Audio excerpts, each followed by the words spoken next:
안녕하십니까. 알갈국의 유영호입니다. 오늘 얘기 드릴 것은 최근에 지금 크게 국회에서나 그 전에도 문제됐던 탈북 거부 북송 사건에 대해서 좀 간단히 이야기를 하려고 합니다. 먼저 요것이 이제 어제 문제가 됐던 거는 국회에서 대정부 질문 과정에서 유엔에 비무장지대를 통과하려면 유엔의 허락을 받아야 되는데 그걸 패싱했니 안 했니 어쨌든 그걸 갖고 따지는 과정에서 참 웃지 못할 사건이 벌어졌어요. 이거를 가지고 물론 어제 있었던 일이 아니고 며칠 전부터 언론에서 이걸 갖고 계속 공부를 짚인 거거든요. 가짜 뉴스를 퍼뜨린 겁니다. 그것을 이제 하태경이든 태영호가 국회에서 반론을 제기한 건데 정말 어떻게 이렇게 보도를 하나 싶을 정도로 황당해갖고 뭐 자기들이 먼저 단독 보도라고 해서 중앙일보에서 논설위원이 자기가 직접 취재를 했나 보더라고요. 자기가 취재한 거에 의하면 이렇다 그러면서 중앙일보에 단독 이렇게 딱 해갖고 뉴스도 내보냈고 그거를 동영상으로까지도 뉴스로 내보냈어요. 먼저 제가 뭐를 뭐 좀 기니까 뭘 또 짧게 편집하고 한 2분 정도 짧게 이 사람이 강찬호 논설위원이 얼마나 거짓말을 해대고 있는지 처음부터 끝까지 모든 말이 거짓말입니다. 어떻게 이런 사람이 대한민국 내노라는 언론사 논설위원인지 참 한심해요. 먼저 이 사람 이야기를 간단히 듣고 이거와 관련해서 비무장지대에 대해서 간단히 이야기를 나눴으면 합니다. 먼저 한번 보시죠. 충격적인 소식입니다. 지금 이 탈북어민 2명을 2년 전, 3년 전에 이제 문재인 정부가 북송하는 과정에서 그 당시에 유엔사는 누구를 북송하는 거냐? 북송을 하려면은 타당한 사유가 있어야 된다. 이제 이렇게 하니까 문재인 청와대가 유엔사를 건너뛰고 그냥 국방부에다가 개문시켜라 이렇게 한 거고요. 국방부는요, 합참을 또 건너뛰고 판문점 현장에서 지휘하고 있는 국군 지휘관한테 직접 문을 열라고 했다고 합니다. 합참을 통하게 되면 또 말이 나오고 또 같이 연합작전을 펼치는 미군에 흘러갈 가능성도 있고 뭐 여러 가지를 생각한 끝에 보니까 그냥 바로 국방부에서 현장 국군 지휘관한테 그냥 한마디로 국방부의 권위와 권력으로 문 열어 이렇게 시켰다는 거죠. 자, 이거 완전 유엔사 패싱이죠. 그래서 이 사실을 에이브럼스 사령관한테 보고가 됐고요. 에이브럼스 사령관은 분개했다고 합니다. 분개. 자, 이거기 때문에 이거 사실 심각한 문제인데요. 유엔사하고 주한미군은요, 한미 동맹을 해치면 안 되겠다 해서 공개적으로 문제를 당시 삼지 않았지만은 속으로 굉장히 아주 가슴을 앓았다고 합니다. 아주 치욕적인 상황이죠. 그때 유엔사 쪽에서 이제 사실 상당한 지금 제가 취재를 해보니까 이 유엔사하고 문재인 정부 사이에서 상당히 격론이 벌어졌다고 합니다. 문재인 정부가 이제 처음에 이거 뭐 아주 흉악법이니까 북송해야 되겠다. 문 좀 열어달라 하니까 유엔사는 도대체 흉악범이 뭐고 살인범이라 그러는데 정말 맞냐? 북송 사유가 있냐? 뭐 이렇게 물은 거죠. 그러니까 문재인 정부 쪽에서 말 못한다. 이거 굉장히 뭐 국가안보 기밀 생활 못한다. 얘기를 안 해주면 우리는 문 못 연다. 그리고 정말 그렇게 보내야 될 사람이라면 우리가 검토할 수 있도록 자료라도 좀 달라. 자료를 좀 주면 보고 우리가 개문 여부를 검토하겠다. 그러니까 문 정부가 자료 못 준다. 자세한 얘기 못한다 이래 버린 거예요. 이렇게 해서 5번이나 아마도 서로 실갱이가 있었던 것 같고요.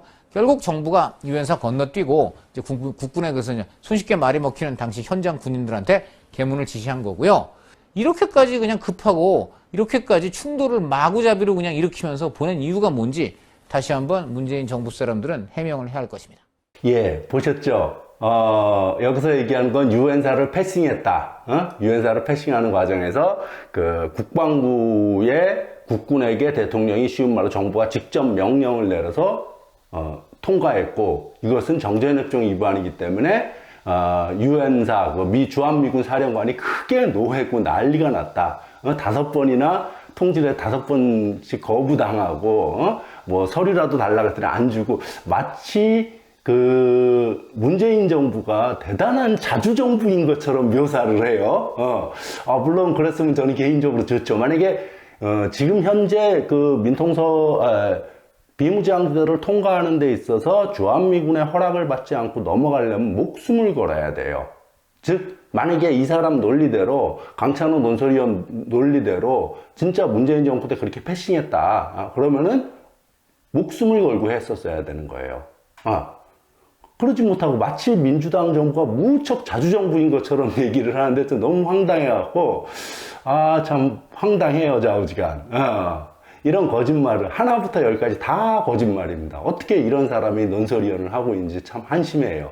그리고 이 사람은 복수의 소식통에 의해서 확인을 했다 그랬어요. 그럼 만약에 이게 지금 어쨌든 오보로 발표가 난 이상 그 복수의 소식통에 대해서 이 사람은 모르겠어요. 개인적으로 어떻게 항의할런지 안 할런지도 모를 것 같고. 근데 내가 볼 때 또 이런 비슷한 일이 벌어지면 또 그 사람한테 가서 무슨 정보 없냐라고 아마 이렇게 얘기하지 않을까 싶어요. 예. 참 한심합니다. 아이고. 어쨌든 정전협정상 비무장지대의 남측 부분은 유엔사라는 미명하에 미군이 관할합니다. 지금 유엔사는 이 껍데기만 있지 딱 미군밖에 없어요. 즉 미군이 관할을 하는데 이 통관 과정도 예를 들면 우리가 도라전망대든 뭐 여러 통일전망대, 땅굴, 여러 땅굴들이 이제 땅굴 관광 가고 막 이러지 않습니까? 그게 다 비무장지대 안에 있습니다. 그러면 거기 들어갈 때 우리가 매번 유엔사에게 그 통지를 하고 허락을 받고 들어가냐? 그러진 않아요. 그러지 않기 위해서 비무장지대 철책을 북쪽으로 밀어버렸습니다. 예. 그래서 법률적으로는 비무장지대인데 실질적 행정적으로는 비무장지대 아닌 걸로 처리하고 있는 겁니다. 그래서 지금 뭐 이렇게 많이 줄었나, 나도 많이 준 건 알았는데 이렇게 많이 줄었나 싶었는데 한겨레 신문 보니까 43%나 비무장지대가 줄었다고 그러더라고요. 이렇게 많이 줄었나 싶어요. 어쨌든 그만큼 더 이제 실질적으로 비무장지대는 자꾸 없어지는 쪽으로 가는 거죠. 어쨌든 그런 상황이기 때문에 여러분들이 혹시 도라전망대나 제3땅굴이나 여기 이제 주 가까이 있는 수도권 가까이 있는 파주에 있는 도라전망대나 제3땅굴에 가면 도라전망대 같은 경우는 이렇게 차가 이렇게 가다가 이렇게 초소가 하나 있고 언덕으로 쭉 올라가요. 바로 그 초소를 지나자마자 이제 언덕을 다 쭉 올라가는데 거기에 딱 보면 그 표지판이 있습니다. 하늘색 표지판에 여기부터는 비무장지대로 유엔사 관할 지역입니다라고 쓰여 있어요. 근데 그러니까 거기부터 법률적으로 정전협정상은 비무장지대인데 북쪽으로 밀어버린 거죠. 즉 정전협정 위반을 한 거죠. 예. 그러니까 뭐 땅굴 관광, 통일전망대 관광 다 여러분들은 정전협정 위반을 하고 있는 겁니다. 정전협정상 그 비무장지대 안에는 하루에 1000명 이상 아마 맞을 거예요. 1000명 이상을 들어오지 못하게 서로 그 정전협정에 이렇게 합의를 했어요. 근데 관광객들이 가니까 그걸 지킬 수 없으니까 철책선을 밀어버린 겁니다. 예, 그런 거고, 그냥 여담으로 전에도 얘기했었는데, 판문점 같은 경우는 원래 널문이라는 우리 지명이 있었던 건데, 정전협정의 주체가 미군, 중국군, 북한군 이렇게 세 개가 주체가 이승만은 대한민국은 정전협정 반대를 했기 때문에 계속 북진하자 이랬기 때문에 어쨌든 주체가 이 세 개이기 때문에 중국군 때문에 그 표기상 그들이 한자를 쓰니까 그 널문이라는 거를 판문점이라는 한자로 바꿔서 생긴 겁니다. 즉 분단으로 새로 생긴 지명이에요. 분단이 만들어낸 지명입니다. 널문, 널판지로 만든 문, 널문이라는 곳이 이제 판문점으로 이름이 바뀐 거고요. 예, 그렇습니다. 그리고 비무장지대 안에 남쪽으로는 대성동 마을, 북쪽으로는 기정동 마을 두 개 마을이 있어요. 요거 역시 정전협정상 이 마을은 존속시키자라고 합의했기 때문에 있는 겁니다. 근데 이 비무장지대에 있는 대성동 마을을 좀 보시면은 정전협정, 즉 그 비무장지대 관리해가는 거를 우리가 쉽게 느낄 수가 있어요. 뭐 다른 구체한 거 다 짜놓고 이 대성동 마을에 사는 사람들은 쉬운 말로 그 비무장지대 안에 있다는 소리는 주한미군 관할 지역에 있다는 소리입니다. 그래서 이들은 대성동 민사규정이라는 또 다른 그 JSA 경비대대, 주한미군 대령이 관할하는 JS 경비대대, 공동경비회 경비대대 대대장이 만든 대성동 민사규정이라는 것에 의해서 이들의 행정이라거나 생활이 규정이 됩니다. 그래서 우리가 대한민국 국민은 헌법상 납세 의무, 국방의 의무, 근로의 의무, 교육의 의무, 우리 4대 의무라고 그러지 않습니까? 이 4대 의무 중에서 실질적인 의무인 이 납세와 국방의 의무가 면제됩니다. 그래서 여기는 군대를 안 가요. 여기서 대성동 마을에 태어난 아이들은. 그리고 대성동 마을에 사는 사람은 납세 의무가 없습니다. 그래서 상당히 여유롭게 잘 살아요. 세금이 없으니까. 세금이 없는 마을입니다. 그래서 여기 예를 들면 또 한 예로 58년도에 이 대성동 마을은 그 당시에는 뭐 미군이 관할하고 있었으니까 그 판문점을 바로 붙어 있거든요, 가까이에. 그러니까 미군하고 뭐 영어로 대화가 안 되고 그러니까 거기서 그 이영기 씨라는 통역관 인물이 있었어요. 근데 이분이 어떤 이유든 어쨌든 58년도에 월북을 해버립니다. 그리고 같은 해에 그 몇 달 있다가는 또 이대성이라는 사람이 미군 헌병대에 의해서 피살돼요. 사형돼. 이 두 사건이 58년도에 크게 벌어지면서 이 마을 사람들을 진정시켜야 되고 그렇기 때문에 이승만이 바로 근대화 계획을 발표하고 그래서 군 장비를 동원을 해갖고 경작지를 넓혀줘요. 거기 비무장지대 안에도 땅 주인들이 있지만 자기 땅이라도 들어가지를 못하니까 볼 수가 없으니까 어쨌든 그냥 거의 주인 없는 땅이에요, 실질적으로. 법률상 주인은 있는데 실질적으로 주인도 그 땅을 들어가지 못하니까 어쨌든 그러면서 경작지를 넓혀주고 이러면서 이들의 거기서 뭐 농업밖에 할 게 없지 않습니까? 그러니까 수입이 어마어마하게 늘어나요. 그러니까 다 쉽게 말하면 그전엔 소농이었던 사람들이 다 대농으로 변하는 겁니다. 예. 그래갖고 제가 확인한 자료는 그 뒤로는 그 자료를 더 못 찾았고 모르겠는데 2006년도죠. 벌써 그러면은 16년 전이죠. 16년 전임에도 불구하고 당시 가구당 소득이 6,700만 원이었어요. 6,700만 원. 여기는 세금이 없기 때문에 이건 세후 소득입니다. 6,700만 원이었고 그렇습니다. 이게 뭐 2006년 그때만 해도 월 한 3,400쯤만 벌어도 그 중산층에 들어갈 거예요. 예. 그럼에도 불구하고 이들은 6,700만 원. 2014년 통계 자료에 의하면은 한 달에 510만 원의 수입이 있고 35평 아파트 주택이 사는 사람을 중산층이라고 봤어요.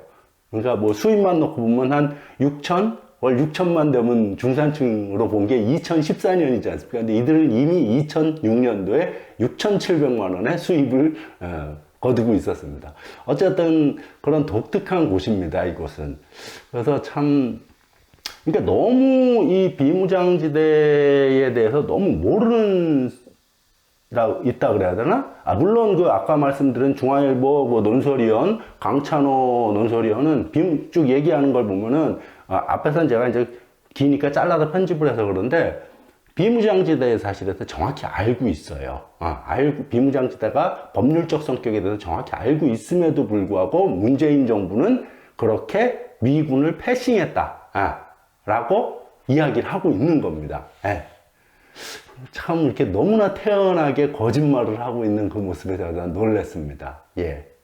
그런 거고, 또 이제 민통선 비무장지대에 관한 이야기들은 사실 이것 말고도 많이 있어요. 많이 있는데 여기서 지금 다 얘기하기 그렇고 오늘은 좌우지간 그 유엔사를 패싱하고 송환했다. 그걸 갖고 그런 거짓말을 어떻게 난 그렇게 태연하게 거짓말을 하는지 잘 모르겠어요. 예. 그리고 거기에 놀아나는 국회의원들. 국회의원들은 잘 몰라서 그런 겁니다.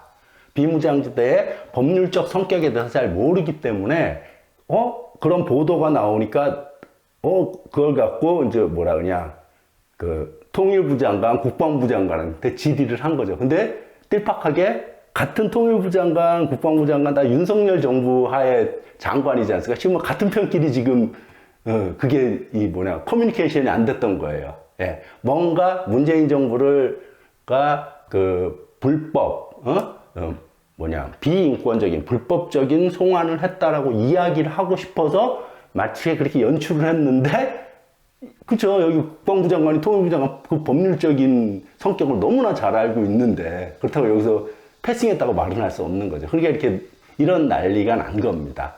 그래서 졸지에 지금 그렇지 않아도 얘들이 지금 그 탈북어부 북송 사건에 대해서 자꾸 퇴로를 빠져나 국민적 여론도 안 좋고 살인마도 다 받아야 되냐 그런 살인자까지 막 국민적 여론이 그러니까 어쨌든 탈출구를 마련하려고 하는데 아마 이렇게 해서 졸지에 요번에 주한미군 유엔사 관련 이 사건으로 그것이 거짓 정보였음, 가짜 뉴스였음으로 인해서 아마 정리되지 않을까. 더 이상 이런 거 갖고 무슨 말 같지도 않은, 이런 거 갖고 자꾸 논쟁하는 게 너무 소모적이고 이랬습니다. 예.